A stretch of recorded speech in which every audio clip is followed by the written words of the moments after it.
Fast food junk ফুডে আসক্তি, শারীরিক পরিশ্রম বলে কিছু নেই, আর তাতেই পোয়া বারো ওবেসিটির।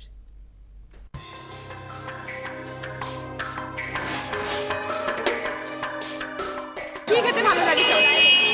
চিপস। কি খেতে সবচেয়ে ভালো লাগে? পিৎজা। কি খেতে সবচেয়ে ভালো লাগে? Junk food. সবচেয়ে ভালো লাগে কি খেতে? Chicken pizza. লাইফস্টাইলেই লুকিয়ে বিপদ।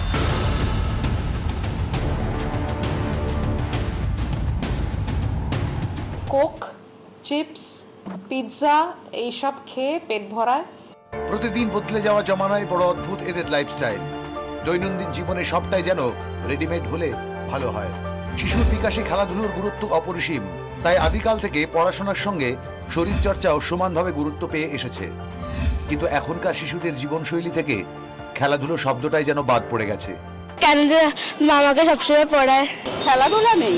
খেলছে না তো কেন? ওই শনিবার রোববার ছাড়া তো খেলার কোনো জায়গাই নেই। ছেলেরা বেশি খেলতে চায় না, ওরা বেশি সময় পাচ্ছে না। কেন ইমিডিয়েটলি আফটার স্কুল আওয়ার্স ওরা বাড়ি যেতে চায়। ঘুম থেকে উঠে স্কুল, স্কুল থেকে ফিরে টিউশন, টিউশন থেকে ফিরে আবার স্টাডি। এই শিডিউলের ফাঁকে শরীরচর্চা বা খেলাধুলো বলে কোনো বস্তুই নেই। যা আছে তা হলো সাময়িক বিনোদনের ব্যবস্থা।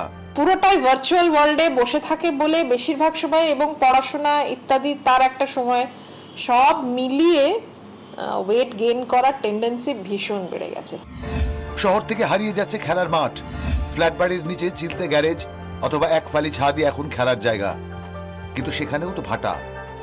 খেলার মাঠ না থাকলেও আগেকার দিনে নিচে, বাড়ির নিচে গিয়ে কিছু না হলেও তারা কুমিরডাঙ্গা খেলতো, শীতকালে একটা র্যাকেট নিয়ে ব্যাডমিন্টন খেলতো। এখন তারা একটা মোবাইল ফোন পেয়ে যাচ্ছে, বসে ওইটা নিয়েই ব্যস্ত থাকছে।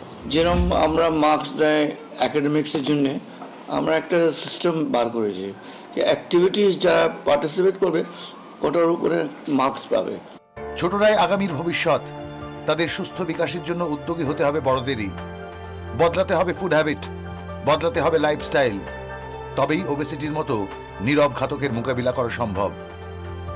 ক্যামেরায় দীপঙ্করের সঙ্গে শ্রেয়সী গাঙ্গুলির রিপোর্ট, 24 ঘন্টা।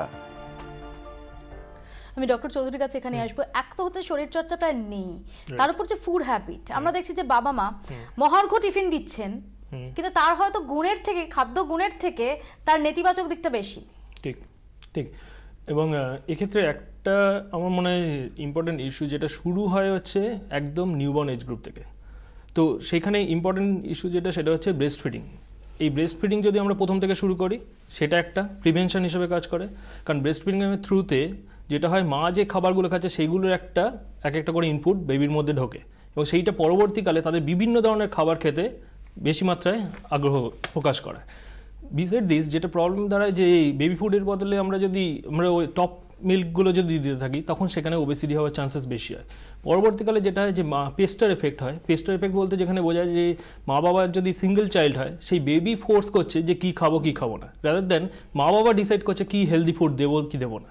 সেখানে আমাদের বলা হয় যে অন্তত 4 ধরনের ভেজিটেবলস খাবারের মধ্যে থাকবে, একটা ফ্রুটস থাকবে সারাদিনের খাবারের মধ্যে। কিন্তু বেশিরভাগ যখন আমি হিস্ট্রি নিই, তখন দেখা যায় বেশিরভাগ ক্ষেত্রে সেইগুলো মিসিং, তার বদলে জাঙ্ক ফুডসেই ভর্তি। তো তার আরেকটা মূল কারণ হচ্ছে, যখন আমরা এই সমস্ত বেবিদের দেখি, তারা এই সারাক্ষণ টিভি, কার্টুন, এই সমস্ত চ্যানেলগুলো, আমাদেরও একটা সোশ্যাল দায়িত্ব থাকে যে সেই সমস্ত চ্যানেলগুলোতে বিভিন্ন রকমের অ্যাডভার্টাইজমেন্ট থাকে যেগুলো এই ফুডগুলোর ওপরে বেশি প্রবণতা তৈরি করে, এবং তারপর যখন পিয়ার গ্রুপস তৈরি হয়, তখন তারা সেই সমস্ত ফুডের দিকে আরো বেশি আগ্রহ প্রকাশ করে। আমি আসবো, দুজন দর্শক টেলিফোন লাইনে অপেক্ষা করছেন। প্রশান্ত ভট্টাচার্য আছেন, বলুন প্লিজ। হ্যাঁ দিদি, আমি মুর্শিদাবাদ থেকে বলছি। বলছি যে আগের দিনে আমরা 71-72 সালে দেখেছি যে এইসব জায়গাতে ফিল্ড ছিল, খেলাধুলা হতো। আমাদের দিকে প্রচুর হতো। যে ধান হতো, ধানটার নাম হচ্ছে ভাদই ধান, মানে যেটা বলে মুটার ধান হতো। সেই ধানের চালের ভাতের মুড়ি করে নিয়েই ছেলেপেলে খেলতো। এখন কত খাবার দিচ্ছে, কত বল দিচ্ছে, কিন্তু ছেলেপেলেই খেলতে যায় না, মোটা হয়ে যাচ্ছে। বুঝতে পেরেছি, ধন্যবাদ আপনাকে। আরেক দর্শক আমাদের সঙ্গে টেলিফোন লাইনে রয়েছেন, শুভাশিস মজুমদার। বলুন শুভাশিস মজুমদার। শুভাশিস মজুমদার আছেন? হ্যাঁ, হ্যালো, হ্যাঁ বলুন। নমস্কার পিউদি। মৌপিয়াদি রয়েছে, বলুন প্লিজ। মৌপিয়াদি, হ্যাঁ, এরকম একটা অনুষ্ঠান করার জন্য খুব ধন্যবাদ 24 ঘন্টাকে এবং আপনাকে। ধন্যবাদ আপনাকে। বেশি দীর্ঘায়িত ফোন নিতে পারলাম না, আমাকে মাফ করুন। আমি এখানে নবারুণ বাবুর কাছে আসবো। যে নবারুণ বাবু, আমরা দেখেছি কিছু স্কুল তারা অলরেডি ইতিমধ্যেই চালু করে দিয়েছে যে খাবারের টিফিনে কোনগুলো দেওয়া হবে কোনগুলো দেওয়া হবে না, এবং যাতে জাঙ্ক ফুড আশপাশে না থাকে সেই বিষয়েও কিছু নির্দেশিকা জারি হয়েছে। এটার কি সুফল কিছু দেখা যেতে পারে? দেখুন, এটা তো পুরোপুরি অ্যাওয়ারনেসের ওপর, কারণ স্কুলের পক্ষে সম্ভব নয় প্রত্যেকের টিফিন বক্স খুলে দেখার তার কি টিফিন এসছে। এটা আমরা বলি, পিটিএম প্যারেন্ট টিচার্স মিটেও বলা হয় এবং বাচ্চাকেও বলা হয়, অ্যাসেম্বলিতেও বলা হয় যে ফুড হ্যাবিটস চেঞ্জ করো, একটু ওয়ার্কআউট করো।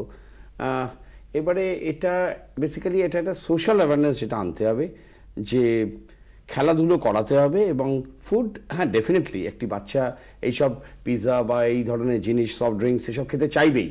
হ্যাঁ, তাকে একদম আমরা টোটালি তার থেকে সরিয়ে দিতে পারবো না, তবে রেস্ট্রিক্ট করা এবং মেইনলি ফিজিক্যাল এক্সারসাইজ, যেটা বাচ্চাদের মধ্যে খুব দরকার এবং যেটা আমরা সত্যিই আমরা স্কুলে যেটার অভাব দেখছি। তো এখানে আমি একটু আপনার কাছে আসবো যে এই অবস্থায় দাঁড়িয়ে এখন যেরকম ধরুন বাবা মা, যেটা আমি আগেও বলছিলাম যে বাবা মা তারা খুব ব্যস্ত, এই জায়গায় দাঁড়িয়ে অন্তত মিনিমাম একটা শরীর চর্চার সময় কিছু খাওয়া সংক্রান্ত টিপস আপনি একদম চুম্বকে যেটা করা যাবে, রোজ প্র্যাকটিস করা যাবে সহজে। ওকে, খুব সহজ ভাষায় বলতে গেলে প্রথমে মা বাবাকে ঠিক হতে হবে, কারণ দেখা গেছে যে মা বাবা যদি ওবেস হয় তাহলে 80% চান্স থাকে যে বেবি ওবেস হবে, কারণ মা বাবা যে ফুড স্টাইলটা ক্রিয়েট করেছেন সেটাই দেখা যাচ্ছে যে বেবির মধ্যে তারা ট্রান্সমিট করছে, যে একসাথে বসে এক জায়গায় ওই ধরনের ফাস্টফুড খাচ্ছে। সো সেটাকে আস্তে আস্তে বন্ধ করা। আমি সবসময় বলি রুল অফ 50%, একেবারেই যেটা নবারুণবাবু বললেন যে একেবারেই আমরা কিন্তু কমিয়ে দিতে পারবো না, যেটা করতে হবে 50% কমান। প্রথমে যদি 2টো পিৎজা খেত তাহলে সেটা 2টো স্লাইসের জায়গায় একটা স্লাইস করুন, সেই স্লাইসটাও একটা রিওয়ার্ড সিস্টেমের মতো করুন, যে তুমি যদি এই পড়াশোনাটা করে দাও, এই কাজটা যদি করে দাও, তাহলে আমি এটা তোমাকে দেবো। এতটা যদি দৌড়ে আসো, এত অবভিয়াসলি ফিজিক্যাল এক্সারসাইজ, এতটা দৌড়ে আসলে তবে আমি সেটা করবো, এই জিনিসটা। থার্ড হচ্ছে আমি বলি যে বাচ্চারা যেটা বেশিরভাগ ক্ষেত্রে করে ওবেস হওয়ার জন্য একটা one of the common cause হচ্ছে যে খাবারটাকে ঠিকঠাক করে চিবোচ্ছে না, হুড়ুর করে খাচ্ছে। তার ফলে সেই অনুযায়ী আমাদের ব্রেনের মধ্যে তো একটা এফেক্ট হয় যে আমার খাবার পেট ভরে গেছে, আমি আর খাবো না, সেটা হচ্ছে না, কারণ সে টিভি দেখতে দেখতে খাচ্ছে।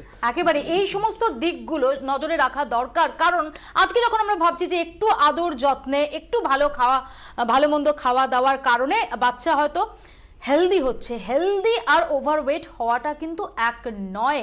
যদি এখন থেকে এই ফিটনেসের চর্চাটা না করা যায় তাহলে পরবর্তীকালে গিয়ে নানা রকম লাইফস্টাইল ডিজিজ সেগুলো শরীরে বাসা বাঁধতে পারে। এই সমীক্ষার রিপোর্ট কিন্তু সেরকমই একটা বিপজ্জনক ইঙ্গিত দিচ্ছে। তাই একই সঙ্গে শরীরচর্চা জরুরি আর তার সঙ্গে সঙ্গে জরুরি ঠিকমতো ডায়েট। আপাতত আমার 24 এখানে শেষ করছি, সঙ্গে থাকুন 24 ঘন্টা।